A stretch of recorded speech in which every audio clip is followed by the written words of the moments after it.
একটি লাশ, ৩টি বয়ান। সত্য কোন দিকে? হাদি হত্যাকাণ্ড ঘিরে রাষ্ট্র, সাংবাদিক ও বিশ্লেষকের বিপরীত অবস্থান। তারেক রহমানের দেশে ফেরা নিয়ে গুরুত্বপূর্ণ ১০ প্রশ্নের উত্তর দিলেন মাহাদি। এতক্ষণ শুনছিলেন সংবাদ শিরোনাম, এখন জানাব বিস্তারিত। একটি হত্যাকাণ্ড, একটি লাশ, কিন্তু সেই লাশের খুনি কে?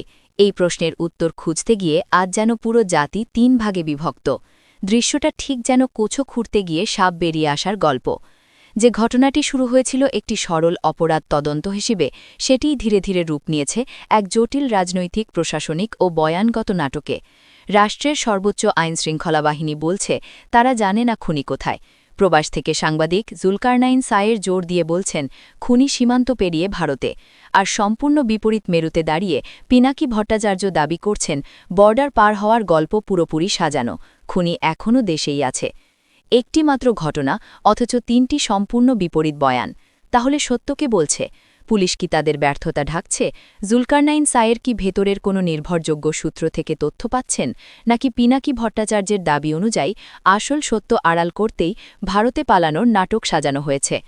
আজকের এই বিশেষ অনুসন্ধানী প্রতিবেদনে আমরা এই ৩টি বয়ানকে অপারেশন টেবিলে তুলে ব্যবচ্ছেদ করব। দেখব কার বক্তব্যের ভেতরে তথ্যের শক্ত ভিত্তি আছে, আর কার বক্তব্যে রয়েছে কেবল অনুমান, আবেগ কিংবা ধোঁয়াশা। আপনি কি প্রস্তুত সত্যের মুখোমুখি হতে? রাষ্ট্রের অবস্থান, সুনির্দিষ্ট ও নির্ভরযোগ্য তথ্য নেই। হাদি হত্যাকাণ্ডের পর পুরো জাতির দৃষ্টি ছিল পুলিশের দিকে। স্বরাষ্ট্র মন্ত্রণালয়ের পক্ষ থেকে কথা বলেছেন অতিরিক্ত আইজিপি খন্দকার রফিকুল ইসলাম এবং ডিবি প্রধান শফিকুল ইসলাম। জনমনে প্রত্যাশা ছিল পুলিশ হয়তো বলবে আমরা খুনিকে ট্রেস করেছি, কিংবা সে অমুক জায়গায় আত্মগোপনে আছে। কিন্তু পুলিশ যা বলেছে তা হতাশার চেয়েও বেশি রহস্যজনক। অতিরিক্ত আইজিপি স্পষ্ট ভাষায় জানিয়েছেন ফয়সালের সর্বশেষ অবস্থান সম্পর্কে তাদের কাছে কোনো সুনির্দিষ্ট তথ্য নেই।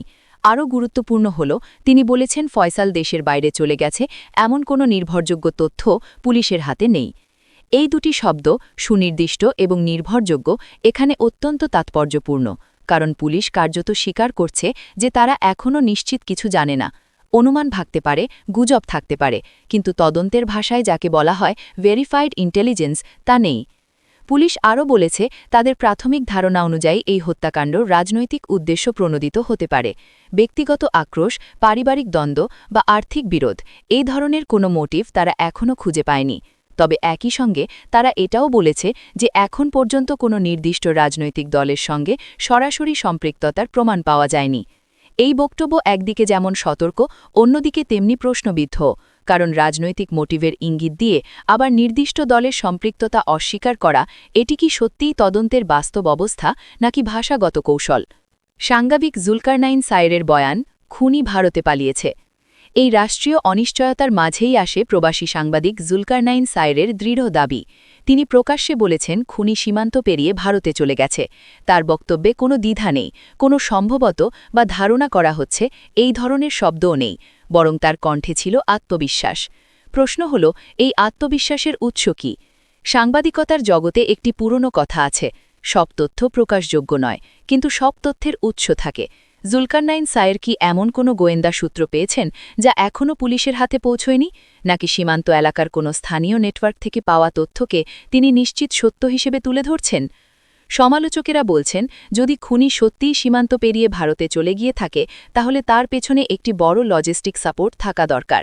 সীমান্ত পার হওয়া শুধু ইচ্ছার বিষয় নয়, এর সঙ্গে জড়িত থাকে দালাল, রুট, সময় এবং অনেক ক্ষেত্রে প্রভাবশালী সহায়তা। প্রশ্ন হল, পুলিশ যদি এমন কোনো নেটওয়ার্কের অস্তিত্ব না পায়, তাহলে একজন সাংবাদিক কিভাবে এত নিশ্চিত হতে পারেন? তবে সমর্থকের যুক্তি ভিন্ন। তাদের মতে সাংবাদিকেরা অনেক সময় রাষ্ট্রীয় সংস্থার আগেই তথ্য পান, বিশেষ করে সীমান্তবর্তী অপরাধের ক্ষেত্রে স্থানীয় সূত্র অনেক দ্রুত কাজ করে। সেক্ষেত্রে জুলকারনাইন সায়েরের বক্তব্য একেবারে উড়িয়ে দেওয়ারও সুযোগ নেই। পিনাকি ভট্টাচার্যের পাল্টা দাবি, বর্ডার পারের গল্প পুরোটাই নাটক। এই বিতর্কে তৃতীয় এবং সবচেয়ে বিস্ফোরক বয়ানটি এসেছে পিনাকি ভট্টাচার্যের কাছ থেকে। তিনি সরাসরি দাবি করেছেন খুনি এখনও দেশেই আছে, ভারতে পালিয়েছে। এই গল্পটি নাকি ইচ্ছেকৃতভাবে ছড়ানো হচ্ছে যাতে আসল জায়গা থেকে দৃষ্টি সরে যায়। পিনাকি ভট্টাচার্যের যুক্তি অনুযায়ী যদি খুনি দেশেই থাকে, তাহলে প্রশ্ন আসে কেন তাকে এখনও গ্রেফতার করা যাচ্ছে না। তার ব্যাখ্যা হল এখানেই লুকিয়ে আছে বড় রহস্য। হয়তো কাউকে আড়াল করতেই এই বিভ্রান্তিকর বয়াল তৈরি করা হয়েছে, হয়তো তদন্তকে একটি নিরাপদ দূরত্বে রেখে দেওয়া হয়েছে, যেখানে প্রশ্ন করা সহজ কিন্তু উত্তর পাওয়া কঠিন। এই বক্তব্য অনেকের কাছে ষড়যন্ত্র তত্ত্ব মনে হতে পারে, কিন্তু বাংলাদেশের রাজনৈতিক পরিব্যাখ্যাতে এমন ধারণা একেবারে অচেনা নয়।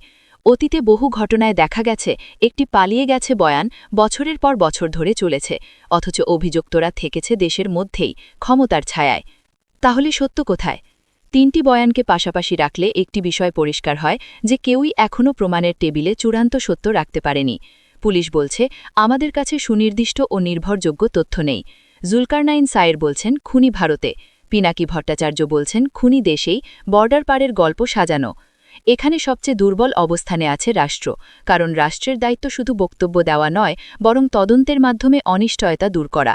যখন পুলিশ প্রকাশ্যে স্বীকার করে যে তাদের কাছে নির্ভরযোগ্য তথ্য নেই, তখন সেটি কেবল সততা নয়, এটি এক ধরনের ব্যর্থতার স্বীকৃতিও। একই সঙ্গে প্রশ্ন ওঠে, এই ব্যর্থতা কি নিছক সক্ষমতার অভাব, নাকি সুকৌশলী নীরবতা? তদন্তের স্বার্থে অনেক সময় পুলিশ সব তথ্য প্রকাশ করে না, এটা সত্য, কিন্তু যখন জনমনে সন্দেহ দানা রাধে, তখন নীরবতা আরও বিপজ্জনক হয়ে ওঠে। হাদি হত্যাকাণ্ড আজ আর শুধু একটি অপরাধ নয়, এটি হয়ে উঠেছে রাষ্ট্রের বিশ্বাসযোগ্যতা, সাংবাদিকতার দায়বদ্ধতা এবং রাজনৈতিক বিশ্লেষণের বিশ্বাসযোগ্যতার পরীক্ষা। সত্য হয়তো এই তিনটি বয়ানের কোনো একটির মধ্যেই লুকিয়ে আছে, আবার সত্য হয়তো এর বাইরেও, আরও গভীরে। কিন্তু একটি বিষয় নিশ্চিত, যতদিন খুনি ধরা না পড়বে, ততদিন এই বিভাজন আরও তীব্র হবে, গুজব বাড়বে, সন্দেহ বাড়বে, আর প্রশ্নের পাহাড় আরও উঁচু হবে। আজ প্রশ্ন শুধু এই নয় যে খুনি কোথায়, আজ প্রশ্ন হল, আমরা কি আদৌ সত্য জানতে পারব, নাকি সত্যের নামে আমাদের সামনে পরিবেশন করা হবে আরও সাজানো নাট্যচিত্র? সেই উত্তরই এখন পুরো জাতি অপেক্ষায় আছে। দেড় যুগ পর বিএনপির ভারপ্রাপ্ত চেয়ারম্যান তারেক রহমানের স্বদেশ প্রত্যাবর্তনকে ঘিরে দেশজুড়ে রাজনৈতিক অঙ্গন, নেতাকর্মী, সমর্থক এবং সর্বসাধারণের মধ্যে ব্যাপক আগ্রহ, কৌতূহল ও আবেগের সঞ্চার হয়েছে। দীর্ঘ প্রতীক্ষার অবসান ঘটিয়ে আগামীকাল বৃহস্পতিবার তিনি দেশে ফিরবেন। তারেক রহমানের সঙ্গে একই ফ্লাইটে দেশে ফিরছেন তার সহধর্মিণী ডাক্তার জোবাইদা রহমান ও কন্যা ব্যারিস্টার জাইমা রহমান। তাকে বহনকারী ফ্লাইটটি ২৫ ডিসেম্বর সকাল ১১:৪৫ হজরত শাহজালাল আন্তর্জাতিক বিমানবন্দরে অবতরণের কথা রয়েছে। অবতরণের পরপরই সর্বোচ্চ গুরুত্ব দিয়ে নিরাপত্তা ও প্রোটোকল ব্যবস্থাপনা কার্যকর করা হবে। তার দেশে ফেরা ঘিরে জনমনে তৈরি হওয়া ১০টি প্রশ্ন ও তার জবাব ফেসবুকে লিখেছেন তারেক রহমানের উপদেষ্টা মাহাদি আমিন। তার ফেসবুক পোস্টটি তুলে ধরা হল। প্রশ্ন: একই ফ্লাইটে তারেক রহমানের সঙ্গে পরিবারের কারা ফিরছেন? তারেক রহমানের সঙ্গে একই ফ্লাইটে দেশে ফিরছেন তার সহধর্মিণী ডাক্তার জোবাইদা রহমান ও কন্যা ব্যারিস্টার জাইমা রহমান। প্রশ্ন: তারা কখন ঢাকা পৌঁছাবেন? তারেক রহমানকে বহনকারী ফ্লাইটটি সকাল ১১:৪৫ হজরত শাহজালাল আন্তর্জাতিক বিমানবন্দরে অবতরণের কথা রয়েছে। অবতরণের পরপরই সর্বোচ্চ গুরুত্ব দিয়ে নিরাপত্তা ও প্রোটোকল ব্যবস্থাপনা কার্যকর করা হবে। দিনের কর্মসূচি কি কি? তারেক রহমানের প্রথম ও প্রধান অগ্রাধিকার হল সরাসরি এভারকেয়ার হাসপাতালে চিকিৎসাধীন তার গুরুতর অসুস্থ মমতাময়ী মা, বাংলাদেশের অভিভাবক দেশনেত্রী বেগম খালেদা জিয়াকে দেখতে যাওয়া। তবে বিপুল সংখ্যক নেতাকর্মী, সমর্থক এবং সাধারণ মানুষের উপস্থিতির বিষয়টি বিবেচনায় নিয়ে জনগণের প্রত্যাশার প্রতি সম্মান জানিয়ে যাত্রাপথের মাঝামাঝি রাজধানীর জুলাই ৩৬ এক্সপ্রেসওয়ে ৩০০ ফিট এলাকায় তিনি অতি সংক্ষিপ্ত সময়ের জন্য দেশবাসীর উদ্দেশ্যে কৃতজ্ঞতা ও ধন্যবাদ জ্ঞাপন করবেন। সেখান থেকে হাসপাতালে গিয়ে দেশনেত্রীর পাশে থাকবেন ও সেখান থেকে সরাসরি গুলশানে নিজ বাসায় যাবেন। প্রশ্ন: ঢাকায় অনেক ঐতিহাসিক স্থান থাকা সত্ত্বেও জুলাই ৩৬ এক্সপ্রেসওয়ে ৩০০ ফিট কেন বেছে নেওয়া হলো? এই স্থান নির্বাচনের পেছনে রয়েছে একটি সুস্পষ্ট কৌশলগত ও মানবিক সিদ্ধান্ত তথা জনদুর্ভোগ সর্বনিম্ন পর্যায়ে রাখা। তারেক রহমানের নির্দেশনা প্রতিপালন করতে গিয়ে রাজধানীর কেন্দ্রীয় ও ঐতিহাসিক স্থান যেমন সোহরাওয়ার্দী উদ্যান বা মানিক মিয়া অ্যাভিনিউ ইচ্ছাকৃতভাবেই কর্মসূচির বাইরে রাখা হয়েছে।